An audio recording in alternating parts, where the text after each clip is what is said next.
One of the things that's talked about in terms of ADHD is the fact that something that's called rejection sensitivity dysphoria exists. How does that affect folks with ADHD? How does it affect their emotional state if we talk about emotional dysregulation? In this episode of ADHme, ADHwe, I had the chance to talk to the head of marketing of Event Store. Her name is Jess Robson, and I learned a lot from this conversation. She spent a lot of time really thinking about this before her diagnosis, during, and afterwards, getting the right care, figuring out the best ways to make sure that she is emotionally okay and able to have coping mechanisms when times get tough.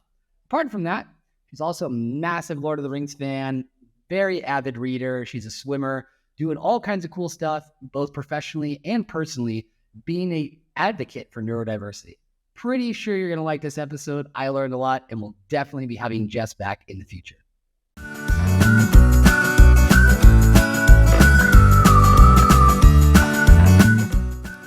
Whether it's swimming, reading lots of books, or walking long distances, today's guest is a wonderful person who's doing lots of cool stuff.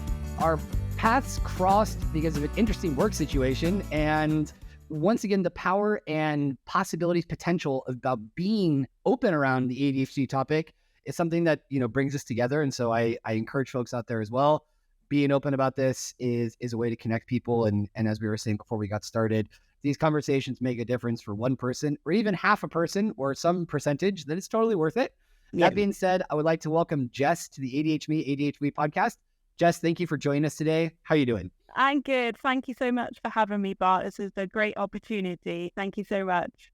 Good. So that being said, I want to know a little bit more about you. What's your background? Where you're from? What do you do? Yeah. So I'm Jess Robson. I am born and lived in the UK all my life. I have been a marketer now for 14 years, I think it's been. So I got into that career quite early. I didn't go to university, but probably many reasons of ADHD there. But I got stuck into a job, did my degree whilst working full time, and been in senior roles now for 5 years. So it's a really good career for me, I find, because it keeps things changing and different. That's good. Yeah, the importance of things being dynamic. So I don't know if you've heard, but there's a video from Casey Neistat, who's an American YouTuber, and it's called Creative Poison. And he talks about ADHD. He's someone who's very active, made videos about tons of different topics. And he talks about the challenge that I think a lot of us can agree with, that was explained to me by my psychiatrist, about how, if we don't have, the word stress sometimes can be a misnomer. If we switch it for, stimulation, about if we're bored, we're going to need some kind of stimulation to move us to a point of being active and getting to a state of flow. But then if that goes too far, if there's too much stimulation or stress, then it gets to the point where we become burned out. And so then we would just want to start rejecting everything and dropping everything. And then we go back to a state of boredom and the cycle repeats itself. And so finding a career where you feel like you can touch different areas, be involved in different parts of the business, where you can apply your creativity, that's something that I have to say, locally speaking, where I live in Spain, in this part of Spain, it's difficult to find a full-time position where it can be that dynamic. I was fortunate enough to work for a British startup actually some time ago, and that's sort of where I got introduced to the tech world. But since then, I've been working as a freelancer, partially because of finding it challenging to get a role where I could really do all those things. But anyway, it's one of the wonderful things that leads me to being in touch with people like you. Yeah. So now that we got that established in terms of where you're from and what you do, what's your ADHD story? Where did it begin? When did you first start to notice things, asking questions? How did that process get started? Yeah, it's a really interesting one, actually. I think what's important to get across to people, I know there's a wave of people being diagnosed with ADHD recently, and it's not something we just develop overnight. It's something that we've had since childhood. So, but being, I'm 34 this year, ADHD didn't exist when I was in school, or if it did, it was naughty little boys in classroom. They're just hyperactive, right? They have ADHD. It's not girls. Girls didn't have ADHD. But my school reports were, Jess is brilliant if she applied herself. She's the tatty one. She disrupts the class. she's really good at art and English literature, and she has the brain for math but will not apply herself. And it was all of these signs all the time, the sensitivity to food, the sensitivity to clothes. I remember when I was maybe 6 or 7 and my mum bought me this horrible pair of dungarees, and they were really thick denim, and me just having an utter meltdown of having to wear this horrible thing that just completely attacked all of my senses. And it was just signs after signs after signs. I am always been really impulsive. So for my ADHD, I have attentive and hyperactivity sides of it. And hyperactivity kind of comes out differently in girls. So I'm just a bit more impulsive, struggle with spending. So if I want something, I have to have it, and things like that. And going into the workplace for the first time, and I start off really excited and really applying myself. And and it's so interesting that you said about that YouTube video, because that is me to a T. If things are new and exciting, I apply myself, I do really well. And as soon as they become mundane and routine, I really struggle. So I would hop from jobs to jobs, and I've been working now full time since I was 18. And it would be really rare for me to stay in a place for more than 2 to 3 years. And there were just all these signs. I would be told by employers that I'm disruptive because I will have ideas and I will want to be part of a change. But I will, well, no, we should be doing things this way. And that was just classed as disruptive. And on the other side, I was told I was too sensitive all my life. So, whether I would be upset over something that would just go over somebody's head, or if I would take something to heart that people just couldn't understand, and it was just constant, you have to fix your behavior, like my whole time through my working career. And probably for quite a lot of us is, the pandemic happened and suddenly we had access and time to really start to learn about ourselves, right? And it was funny, my friend sent me this article and she's like, hey, this is you. And I was like, really? ADHD? That's really weird. And I obviously fell down the rabbit hole of hyperfocus into figuring out ADHD and learning so much about it. I was like, oh my God, this explains so much, I've been on anxiety and depression medication for a decade, and you can feel that it dulls some things, but it's not fixing the real problem. I always knew that I was different and that I thought differently, and I have several masks. I'm a different person for the different situation. And it wasn't until that this one article was sent to me that I was like, oh my God, I think I have an answer. And you so rightly said about the NHS to me earlier, and what a minefield it was to try and get diagnosed.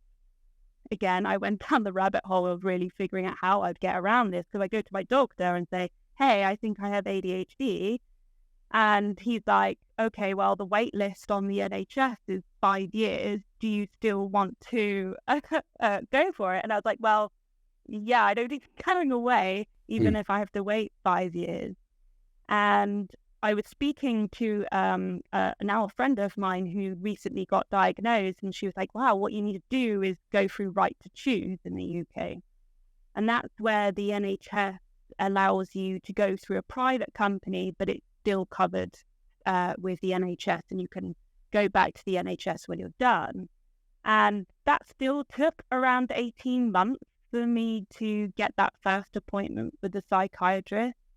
And I know some people haven't had great experiences with psychiatrists, whether it's through the NHS or through Right to Choose. But Alex, who was my psychiatrist, was just so unbelievably empathetic and thoughtful.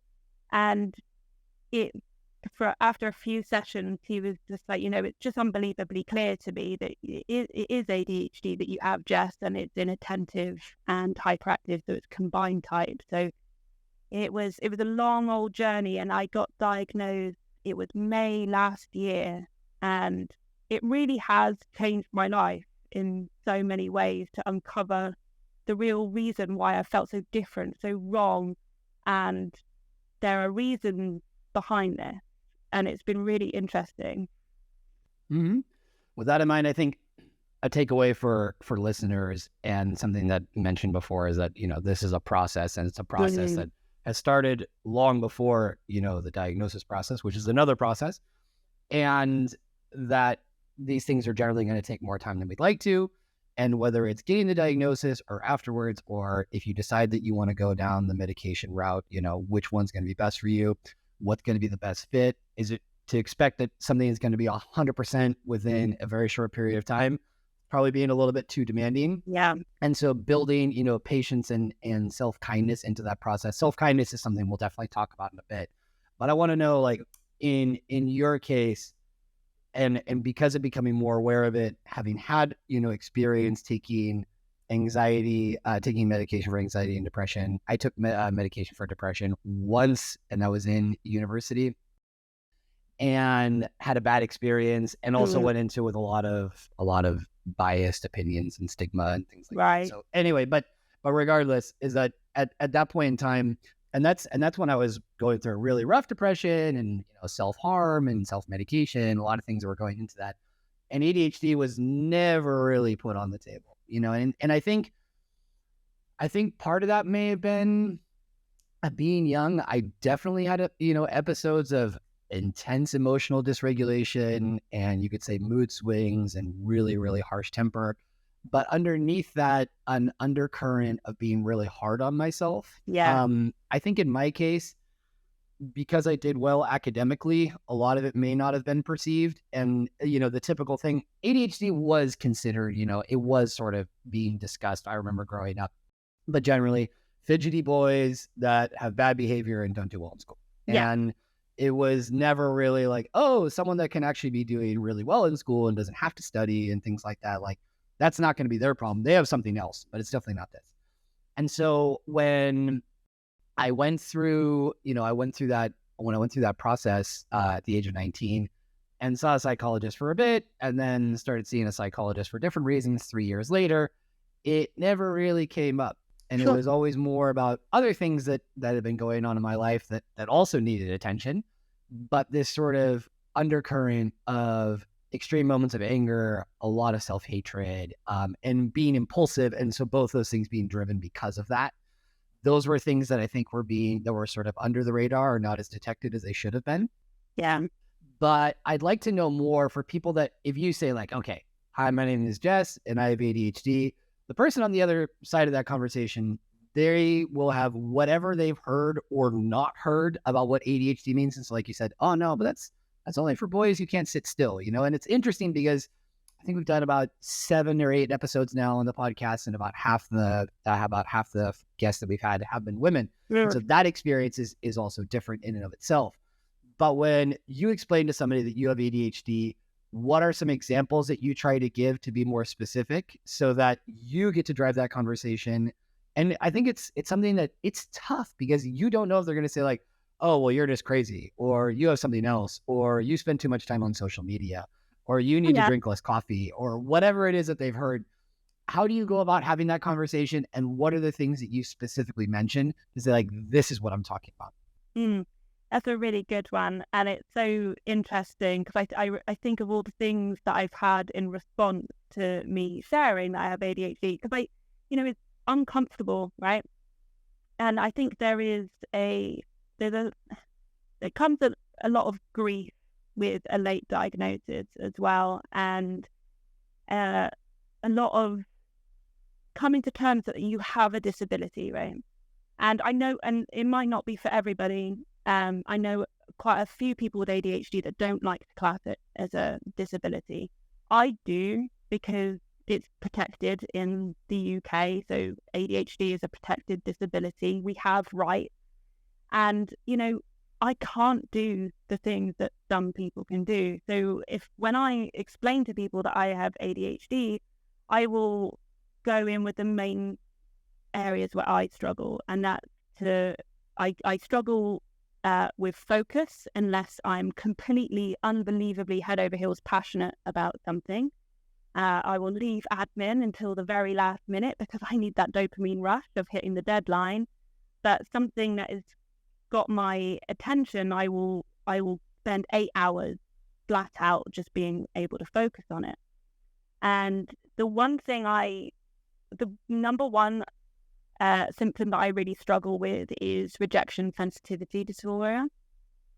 And so what I say to people, particularly in the workplace, because I get triggered at the workplace more than any other place, is that it's really important to communicate clearly and compassionately with me so that I can't read between the lines with things. And that just be understanding that sometimes I might come across as defensive because I've been triggered, because I'm sensitive to rejection, perceived rejection, even if you're not meaning it that way. Just give me a little bit of space to kind of go through that. And I think particularly with something like RSD, people just don't know it exists. And, I said before that I've just been told I'm too sensitive and I just need to, suck it up all my life, and to finally realize, understand that there's a cause behind this is really important for me. And that is because I can't control it. I'm going through therapy, I am on medication, and I'm coming up with coping mechanisms for it. But I'm always going to have a disability that causes that. So those are the main things. It's about focus for me and RSD that I try to communicate with people with ADHD. But when I'm telling people that I have ADHD, because I've had responses like, oh, I think kids being on their phones all the time is what's caused ADHD. And I'm like, yeah, I don't think that's the reason. No, if it were only that simple. Yeah. And I think that's a great thing. And it's also, if it weren't for the adults ADHD podcast in the UK, I never would have, it was the first time that I heard about RSD. Wow. And what's interesting, and also unfortunately for a lot of things in the ADHD world, is that there's a lot of stuff that has yet to be studied. There's a lot of work that has yet to be done. So sometimes these things may not be as nailed down, and certainly the knowledge is not going to be as widespread as with other conditions. And so I think if someone is a family member or if someone is a friend, then obviously they have a much better frame of reference. But if they don't, like attention deficit and hyperactivity disorder, like what's going to come to mind? And things like rejection sensitivity dysphoria, probably not going to be one of the first things that comes to mind. Right. And from what I have read, and I can definitely read more, is that it's not just a singular thing, but it's a collection of different symptoms. And the other thing as well, too, that I would add to that is that it's not only that in the moment when you have the perception that you're being rejected, and I say perception because sometimes maybe you're not. And like you said, we both have the tendency to read between the lines. And I would say sometimes read between the lines that are in between the lines. Don't worry, I can find a way to make this negative about me. I'm very creative. And so, like I said, it's not just the rejection itself, but it's the fear, the anticipation, the anxiety around that, and knowing how it's going to be if we have those feelings. It creates a heightened sense of stress and anxiety because it's like you have a shield up because you're expecting that this is going to happen. And also the lack of self-kindness means that you're beating yourself up with this notion that I do everything terribly. Everybody thinks I'm awful. No one wants to work with me. I'm very bad at what I do. And it was my psychologist that asked me some months ago, who are the people who are always telling you that you're so bad at everything? And I had to think, and I was like, well, there's me, myself, and I, and as many other versions that I can put out there. And so if you stop to think about it, you are, I would say I am definitely my harshest critic, my worst enemy, and things of that nature. Try to explain this in a work or non-work context as well, is that I struggled with this in the beginning of like, who am I going to tell? Who am I not going to tell? And then when I started getting public about it, I had former coworkers reach out asking like, are you okay? I was like, yes, I'm fine. I'm still the same person that you've always known. And now I just have a little bit of a better idea about where some of these behaviors come from. I think there's a little bit of a risk as someone who's only been going through this process for about a year to think that you are only your ADHD and that there's not another you. And I think it's the other you that comes first, and that there's this other part that's there, because the process of self-discovery and, like you said, the grief also with a late diagnosis. It's like, so who have I been all this time? You know, how would I be different if I took these elements away? And where a lot of people, and I want to get to the point where, you know, because you had mentioned about how a lot of the qualities and characteristics that people admire in you or that they value are the very ones that you're trying to correct or accept. I don't know how you want to phrase that, but I'd like to know more about that. What are the qualities that stand out? You know, there's often this conversation about, oh, but it's actually a superpower. And this even comes up in the Casey Neistat video that he said, like, I don't want to call it ADD. I want to call it attention deficit advantage or something to that effect. And I think it's good to see positive things in it. I think it's dangerous if it's just tried to be shown as something that's only positive. You've also referred to the fact that in the UK, it's, you know, seen as a disability. It's not necessarily the same in other countries.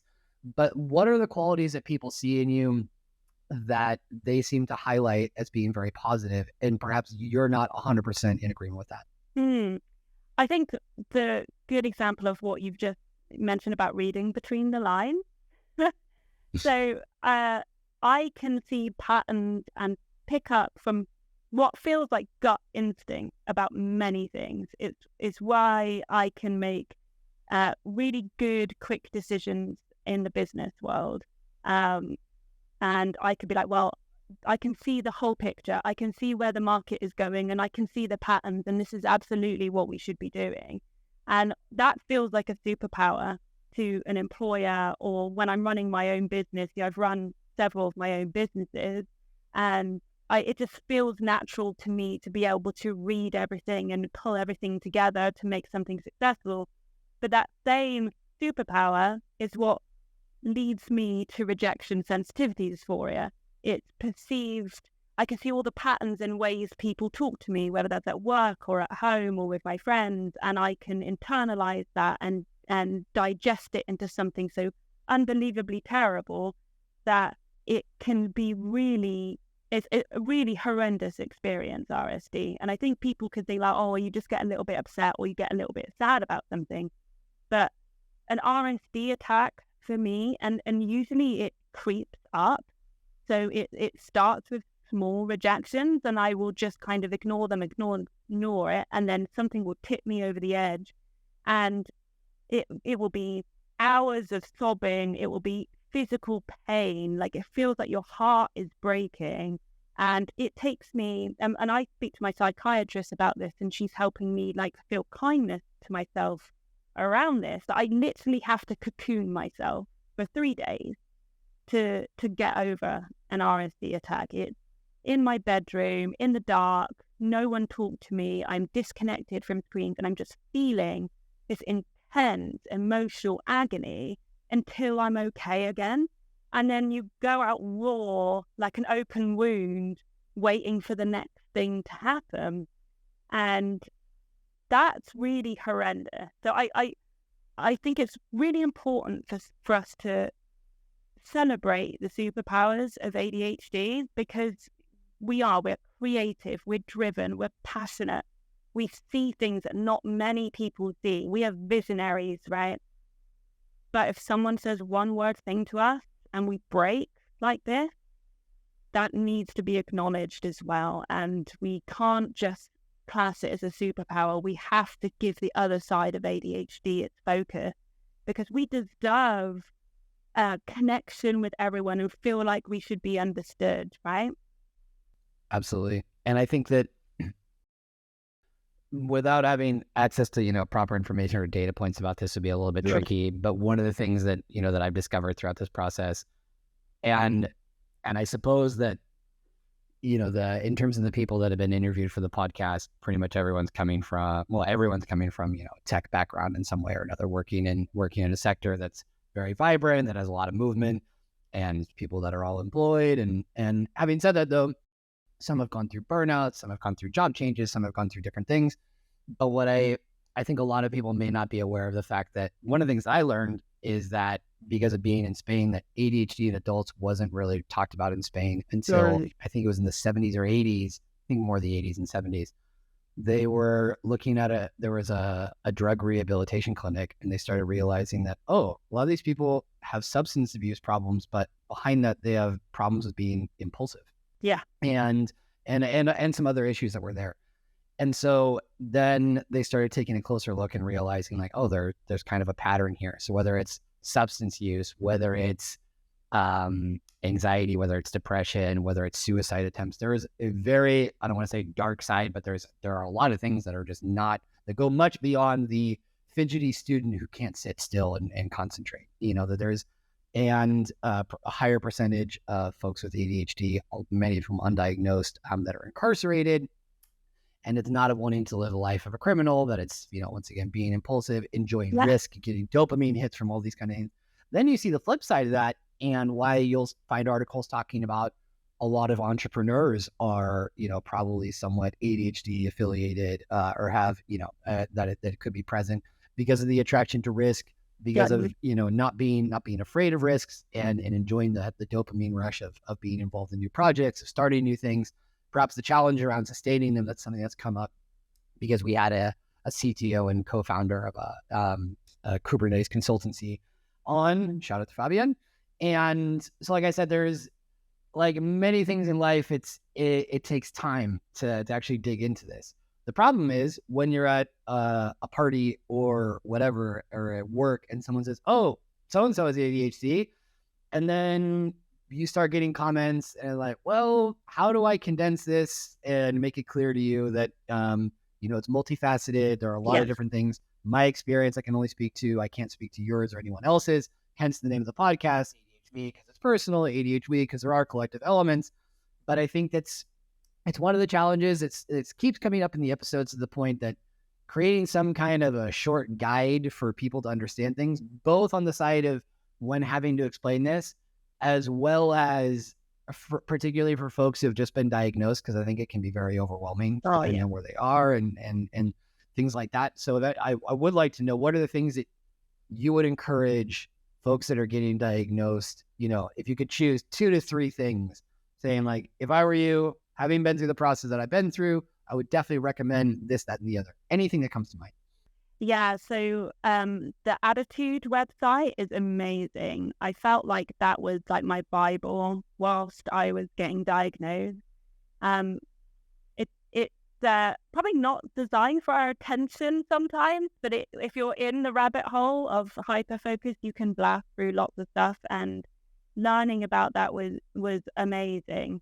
And actually, before I found my ADHD therapist, I did do a stint on Better Health, and I know, I don't recommend Better Health for many things, but what they did do was a weekly ADHD Zoom call, and it was a group therapy. And whilst I don't recommend them, if there's any group therapy for people with ADHD, I've never felt more heard and more understood while talking to the people that were going through the same experience that I was going through. And that really started me on the path of kindness to myself, and that to try and shed these 30 plus years of shame and beating myself up that, well, why can't I do the things that everyone else can? And why am I so sensitive? And hearing people just like me going through the same thing, it just made myself feel so heard and supported. That was really amazing. And the other thing that I recently read the book Dirty Laundry, and my brain, I can't remember the authors, but they're a famous couple, they're TikTok famous. The book Dirty Laundry has just completely, I read it in one sitting, and it's actually written for our brains, and it tells the story of the wife who has ADHD and the partner, and how he has helped her and how he has got over his own prejudices. And it goes through everything from hygiene to cleaning to focusing to forgetting things all the time and rejection sensitivity dysphoria. And it's all set out in tiny little segments. And I can't recommend that book enough. It's really fantastic. They deserve every success, that couple. Very good. I'm taking a look at the authors. I believe it's Robert Pink and then his partner's name. But yeah, that's good. I think so. Unpacking what you mentioned there. First and foremost, getting informed. So like you said, this website was helpful. There are many resources out there. Finding the right one for you. I really enjoyed the adults ADHD podcast from the UK because they treat it with a sense of humor, mostly just making fun of each other during the sessions. Yeah. I find that. So shout out to Alex and James. But like I said, what worked for me isn't going to work for everybody else. Exactly. So giving yourself permission to be patient during that process of finding things that work. Second thing that you mentioned, I could not agree more, is finding some kind of collective to be a part of. The Adults ADHD podcast also has a Discord server, which I personally haven't been involved in that much, but I know like there are just different spaces. And no one can understand you better than people that have gone through this process, because it's very isolating. It's hard. It takes time. It takes much more time than we'd like it to. And being able to hear other people's experiences helps you realize like, okay, this is, sort of how the clock for these things works. It's not exactly, what I would like it to be, but, you hear from other people. It's like, okay, I definitely identify with that. It's so unique and so specific that talking to normal, I don't know, normal, atypical, whatever. Yeah. Neurotypical, not atypical. Talking to other folks is that their ability to understand will go as far as it goes, and that's it. And they can't be blamed for that. So I really agree with you on that. And that's one of the reasons with having this podcast too is the need of wanting to talk to other people and hear from their experiences. Because, in some cases, some therapists that work with folks with ADHD also have ADHD. In many cases, they probably won't. So yeah, it's their job. Yeah. But then I think the third point that you mentioned of digging into those stories. So like, whether it's this book, whether it's another one, of giving yourself, tools and resources to be able to explore this, to use as a sort of mirror in which you can see yourself. I think all those things are helpful, and that you can't just think about short-term strategies. It's got to be things that are more long-term. So those things are good. Now, some of the things that we haven't talked about. So we've heard a lot about, your experience, but I want to know more about you as a person in terms of the things that you like to do, the things that you find challenging and stimulating. You have set a goal of reading how many books this year? 50 books this year. I have set it for the last 3 years and not managed to do it. But this is my year, This is my year. It is. I can feel it. And just recently, how many books did you read while you were on holiday? Oh, yeah. So I was on holiday for a week in the States and managed to read 6 books. So it's nice. Like, actually disconnecting from work, I found like, yeah, I could find the time to read 6 books in a week. It's great. That's good. So when you weren't walking around, clocking in lots and lots of miles on your watch, on your Fitbit meter, you were definitely getting the reading time in. What is it about reading that you like? It's actually going back to that, like what you said about being gifted at school. So I've had that as well. So my reading age was 13 when I was 6. And I read every book in the library in my primary school. And I remember my head teacher was like, "You've read every book, but I have a gift for you." And he gave me my first ever copy of The Hobbit when I was 6 years old. And I read that book and immediately went on to reading Lord of the Rings. And since then, I am the biggest fantasy nerd that has existed, I'm sure. I went to secondary school, read every fantasy book in our town library, and I have probably read thousands upon thousands of fantasy books. And for me, it is really escapism. I can be someone else. I can be in a new world. I can be completely away from everything. I was an only child. I didn't have a great childhood, so there's a lot of trauma there, and it was my escape. And I actually, whilst I was busy building my career, I kind of stopped that so much. I wasn't reading as much as I would like to. And since I had my own burnout a couple of years ago, it was really clear to me that I needed to do the things that were my escapism and that were letting me enjoy life that's not just work and crazy stress, right? And getting back into that love of reading and feeling that I have that chance for escape is great. So I think, like you said, though, is this notion of escapism. We can call it escaping one world, and we can also say creating another world. Right. And for you, in terms of creating a different world, what is it that, okay, I know you mentioned, trauma. So what's the opposite of trauma? It's comfort. But what are the other elements that you're creating through these other worlds? I think it's almost like living a life that was never really available to you.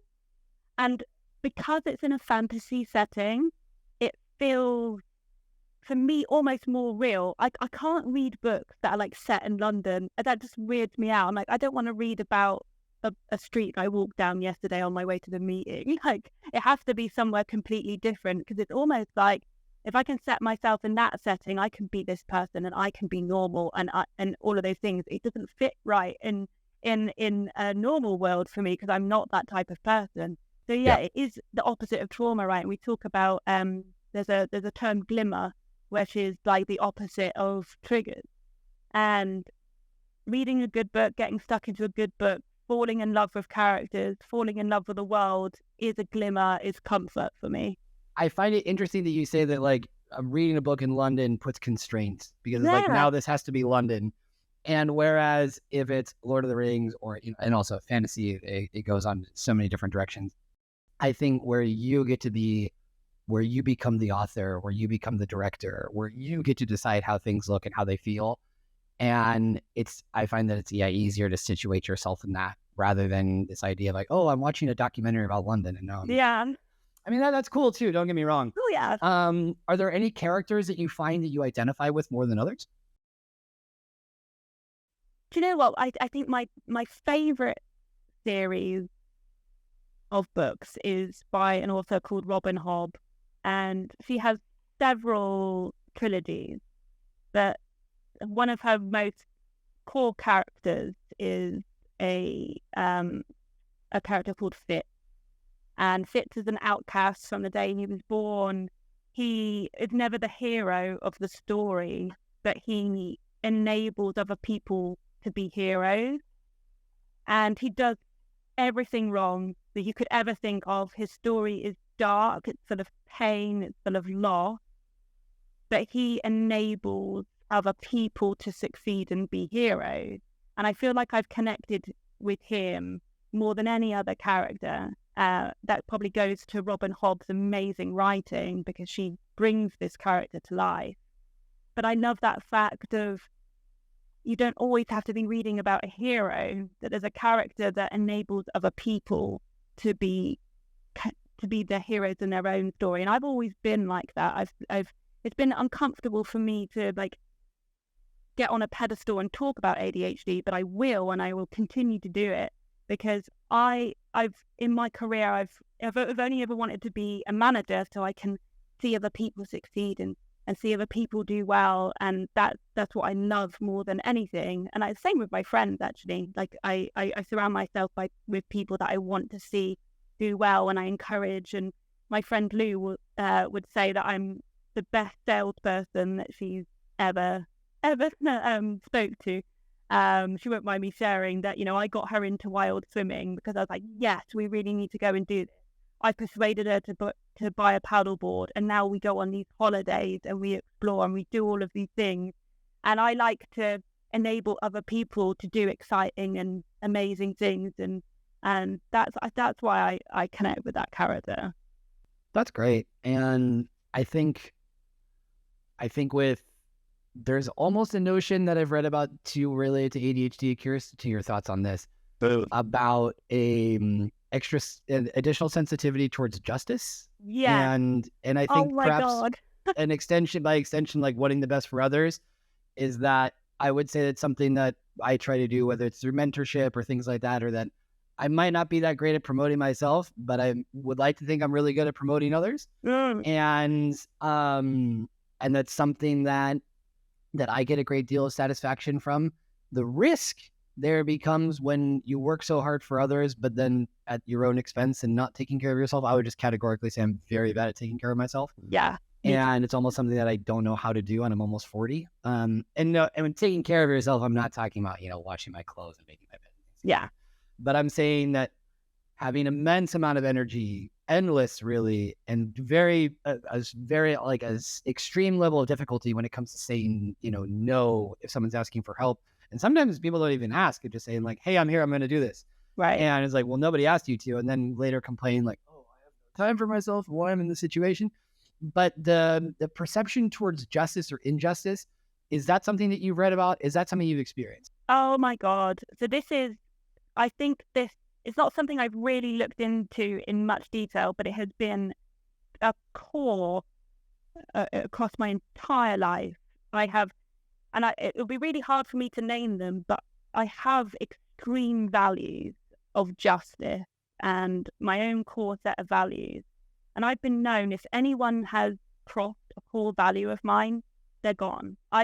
There's no forgiveness for me. I can't connect with that person anymore. And, my circle of friends, as I'm getting older, is smaller and smaller. And I think that's a really good thing, because I'm not spending energy or breaking down my values to fit other people. I'm probably better at that than you, because I'm getting good at drawing boundaries now. But I've had that with workplaces. The company that gave me burnout, before I even knew I had ADHD, actually paid for me to have this therapist. And the therapist said to me, she said, well, this company has continually gone against every single core value that you have. There's no coming back from this. You have to leave, which I did. Thankfully, it was the best decision I've ever made. But this sense of justice is so unbelievably strong in me. And yeah, I need to delve deep into that, of what I can actually do with that. Because I think if there's any other, that's probably a superpower. That has to be a superpower. I would tend to agree. I would definitely agree. I think, though, once again, is that if it's only applied externally and not applied internally, it's like, well, what about your own sense of justice? Yeah. Where are you? Like, why is it that everybody else gets this extreme amount of love, attention, and affection and care and support if that can't be, applied directly? There's an expression in Spanish where they say, in the iron worker's house, you will find a wooden knife. All right. So the idea that, I love that. you're outwardly very, very good at doing it, when it comes to applying it to yourself, that it can apply to a lot of different things.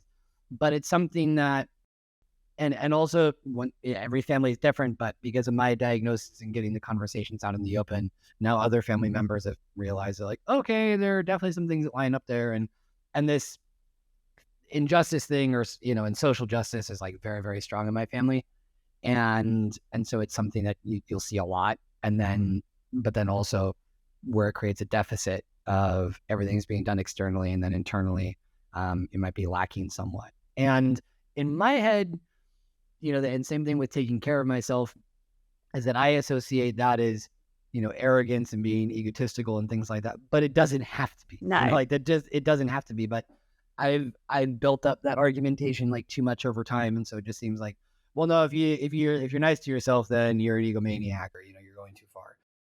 So, like I said, there's always work to do. We're almost getting towards the end, but I think that from all the things that you've mentioned, and just when we first talked, it's very clear how much reflection you've done on this, and how seriously you're taking it. I think that's very empowering for a lot of folks, of just knowing that it can be done. And then a lot of ways that you are the voice that you wish you had heard, some years ago, and just didn't. And so I think nowadays, with the ability that we have to share these stories and get these things out in the open, that it's making things easier. Is there anything that you haven't talked about, or is there anything that you really want to focus on, in these coming months, regarding your ADHD process? What do you want to leave us with? Yeah, I think what's really powerful for me is it is about that sense of justice for yourselves. And whilst I have done a lot of work, I want people to know that, I'm never going to be a neurotypical. I am always going to struggle. And when you come to terms with that, and I remember someone saying to me when I first got diagnosed, I think it was my therapist, and she said, and this might sound negative to some people, but actually it really resonated with me, because she had me doing journaling and things like this, and I knew I was going to fail at it, and I knew I wasn't going to keep up with it. And when that would happen in the past, I'd be like, well, that's it, that's out the window, and I would never pick up the thing again. And she said to me, when you have ADHD, everything you do has 100% chance of failure. And that changed the way I thought about everything. Because, yeah, if I'm going to start listing, I have ADHD, I'm going to stop it at some point. But that doesn't have to be the end. I can always pick it up again. I can be kind to myself that I stopped this, but I do want to continue it so I can pick it back up again. It's not, I failed at it, it's gone, I don't have a chance anymore. So that has really helped me. And she talked about our window of tolerance, and go and have a look at it, because it's really interesting. Because particularly with me and RSD, my window of tolerance is about this big. And if I do all the things that I need to, I can actually widen my window of tolerance. So the things that would send me to burnout or send me into shutdown, will never go away, but I can give myself more space. And the things that have really worked for me is the journaling. So yeah, I have stopped several times, but I have started it again. And it's really simple. All I do is the positives that have happened today, what I'm grateful for. And if a negative thing has happened, I put it down. And at the end of the week, I go back to the negative thing and go, does this actually matter anymore? And I tell you what, 100% of the time, it doesn't matter anymore. And that's really helping me with kindness of my thought process and giving me that space, widening my window of tolerance, and just being kind to myself. That it's all of the work I'm doing with my therapist. Like for 2 months, but I thought I was miraculously healed. Okay, I thought I was grand. I was like, oh my God, I've had the best 2 months of my life. And then something happened, and I was back in my dark room, sobbing my heart out. And I'll be honest with everyone. I am on the brink of burnout right now, but I'm being kind to myself. I am doing all the things that I know I need to do: reading, exercising, shutting myself in that dark room for 3 days when I need to, and being okay with that and having no guilt, because that's what I need to recover. And that's what I need to do. So why would I be harsh on myself? You wouldn't say, oh, that person with a broken leg just needs to walk on it. They need to rest the leg. So you need to be okay with giving yourself that space. And I just like to leave everyone with that. You need to have kindness for yourself. And it's not easy. It absolutely is not easy, but you can make progress with it. And it's never going to go away. But the more you make these little steps of progress, and you fall and little steps of progress, you'll look back in a year and you'll be here when you were here. And that will only continue. But pick yourself up, keep going, because it does work and it will help. That was really good. My next question is, when are you going to write a book? Oh my God. So I would love to write a book. It's like probably been one of my childhood dreams to write a book. I would love to. Maybe that should be my thing. Maybe I should write a book. Anyway, I'm just off the top of my head, is that with I really liked what you mentioned about journaling, and I really, really liked what you mentioned about the point of stopping stuff and then you can start again. Is like, personally in my case, like I really like playing music, and I go through phases where I'll play a lot of music and then I kind of stop. And I'm like, why am I stopping the thing that I really like, but it just, like, for whatever reason is just not matching up right now, and that's it. But then what becomes the discourse is not that I've done something, it's that I stopped doing it. Yeah. And so that becomes the entire focus. It doesn't matter that I did it. Yeah. And that I just, turn myself into a punching bag for having stopped it. Yeah. And it's the same typical conversation with ADHD people of like, how many, task management apps have you used in the last year? And I actually need to discontinue my subscription to Evernote because I used it for like 3 weeks and then I stopped. Yeah, right. But the main thing is like, are you trying in some way to manage your tasks? And that, I think, is so much more important than, no, but I did this and it didn't work, and I did this and it didn't work, and I did this and it didn't work. Like you said, is like based on how you're wired. And once again, everybody's different. But I definitely identify with this. There's a pretty good chance that this will not continue. Like there are some routines that you can establish. Like I'm pretty good about like regularly exercising and stuff like that. There are other things that fluctuate a lot. But so it's not to say that every single thing I do is going to just be all over the place. But will it happen with a lot of things that I'll get bored or this or that? Journaling is one of those things that I did for a while, and then it's not that I wanted to stop. It just didn't happen. Right? And so all of a sudden you can do it. You even find it interesting. Sometimes I think it's just like I naturally want to rebel against every single thing that I can. Right. But what I'm thinking about is, from what you talked about with your journaling, is looking at those negative thoughts and putting them into perspective. I think because in the moment they're really important and they're very factual. And I talked about this 2 days ago in a podcast that that I recorded about, what's the definition of a thought? A thought doesn't mean it's a fact. And so a negative thought doesn't mean it's a true fact. But in the moment it can feel very real. Getting that distance with journaling, and then an additional distance by looking at it at the end of the week and saying, okay, these things that I thought were horrible, maybe actually weren't so bad. And so that way it's kind of like training your brain, like doing that exercise, so that if something like that comes up again, you're like, okay, I've had that conversation before. I have distance on that. I have a thing that I can go to as a reference. If you decide to write a book, anyway, you can write however you want. But I think looking at the sense of injustice that we talked about, your rich history with reading so much. Generally, people that write well are people who read a lot. Yeah. Some of the people that play good music are people who listen to good music. I don't know. I'm not saying that for myself, but I mean, people that watch good movies generally produce good films. I think that would be really cool. I don't know if there are any books. I haven't heard of any books where, the central character has ADHD. Same thing with films. I think that partially because it could be difficult to grasp, but I think particularly the fantasy provides so much creativity and so many opportunities and so few rules in terms of how you can do this, that anyway, I'm not trying to put pressure on you to write a book, but if you do, I'll be reading and promoting the living hell out of it. Oh, so amazing. Rest assured. I would love to. That is definitely a bucket list item for me. That's great. All right. Well, this is fantastic. I guarantee you we'll have another conversation in the future. One of the things that I'm looking forward to doing actually is starting to mix the different people that we've had in these episodes to talk about sort of the common themes, to see if there are any conclusions that we can reach, any resource that we might be able to generate as a small community to help other folks out there. But I'm so glad we were able to connect. It's a pity that we didn't record our first conversation because there's so many cool things to get.